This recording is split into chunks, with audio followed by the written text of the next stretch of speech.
Hey there, Marina Ormes here with your Astro vibe for Wednesday, April 26th.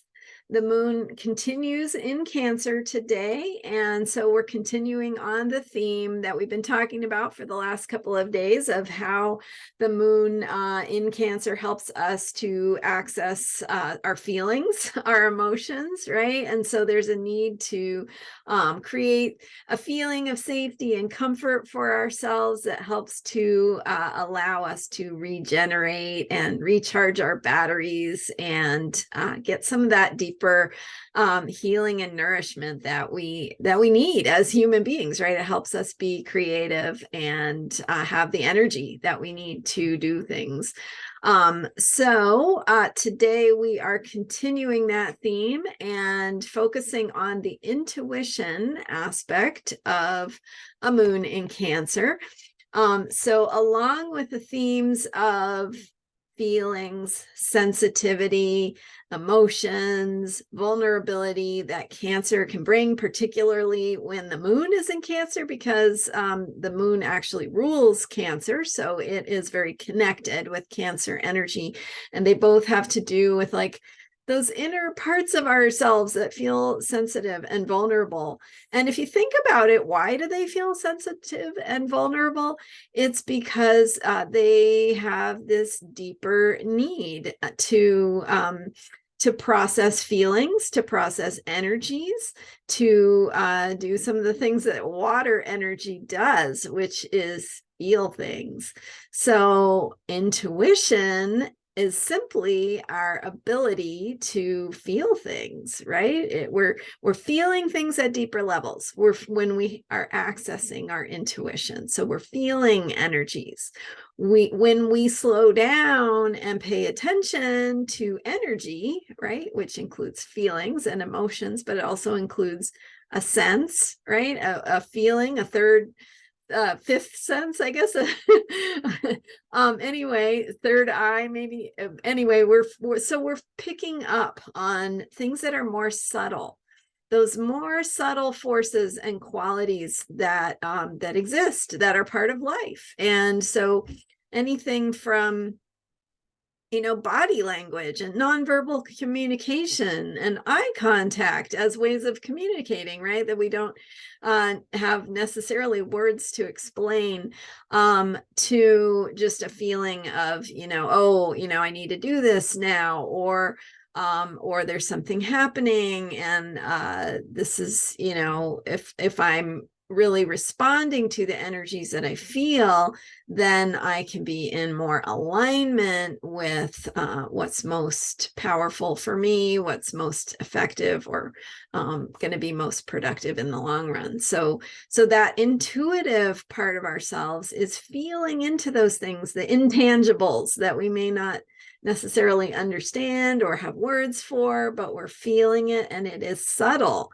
And so that's why we're vulnerable around that stuff, is because it's not obvious, it's not tangible.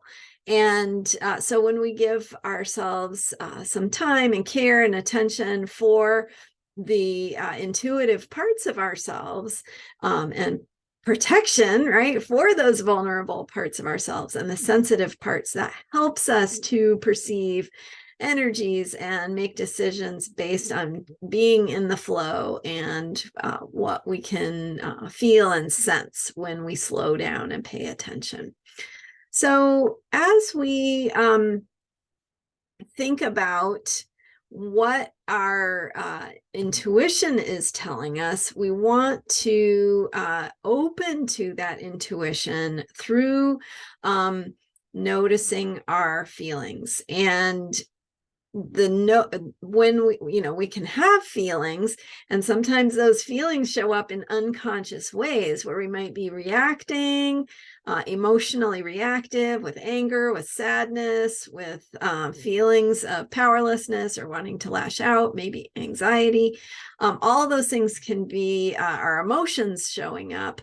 And then if we can welcome those emotions and shift from being in a reactive space to recognizing that this is just our body's way of telling us what's going on. And if we can take care of ourselves and have that feeling of safety and comfort that supports us in this process, we can shift some of the emotional reactivity and instead open ourselves up to that intuitive flow, which is really trying to empower us to be more effective and at the things we want to get done, right? And so as I was sharing yesterday, the importance of comfort, of safety, of rest, of regeneration helps us to be more fluid, more able to respond, more creative in our thinking, and of course, recharge our batteries so we have more energy. So paying attention to your emotions, noticing what's going on there, and then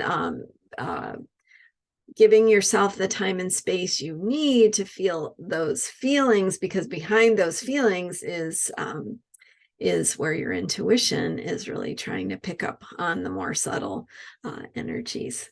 So thank you so much for being here.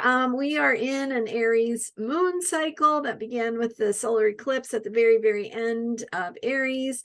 And so we're thinking about our activities, our actions, our ways of doing things this moon cycle, and really attending to, with the Cancer moon, how do we need to take care of ourselves so that we can be effective in our actions and our activities. Thank you so much for being here. I am Marina Ormes. You can learn more about me at astrologyheals.com. Don't forget to subscribe if you haven't already. Thank you so much for being here and for sharing your thoughts. I'd love to hear what you're doing to take care of yourself and to help support your own intuitive process. And I look forward to sharing again. I will be back tomorrow. I'm here every day with the astrology for unshakable self-care, and we'll keep doing it. We will keep taking care of ourselves because you are worth it. And this is a worthy thing for you to be doing with your time. All right. Thanks for being here. I'll see you next time. Bye for now.